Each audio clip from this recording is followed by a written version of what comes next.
Brána 9. Zameranie sa. Vždy sa sústredím na svoje zámery, dokonca aj vtedy, keď som zaneprázdnený inými vecami. Nasledujem svoju stratégiu a podnikám kroky, ktoré sú v súlade s mojou koncentráciou. Viem, že moja vnútorná koncentrácia sa prejaví vo vonkajšom svete. Zadanie. 1. Vezmite si kúsok papiera a nakreslite do stredu čiaru.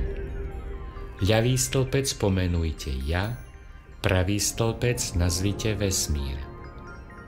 2. V ľavom stĺpci si napíšte zoznam všetkých vecí, ktoré musíte urobiť, aby sa váš sen stal skutočnosťou. Majú to byť praktické veci, ktoré chcete urobiť, napríklad napísať knihu, vyskúšať si jazdu autom, vytvoriť webovú stránku, absolvovať kurz a tak ďalej. 3. Do pravého stĺpca napíšte zoznam všetkých vecí, ktoré môže urobiť vesmír. Sú to veci, ktoré sa vám môžu zdať mimo vašej kontroly, ako je napríklad prilákanie dokonalých klientov, priateľov alebo milenca, poskytovanie bezchybných informácií a podpory a tak ďalej.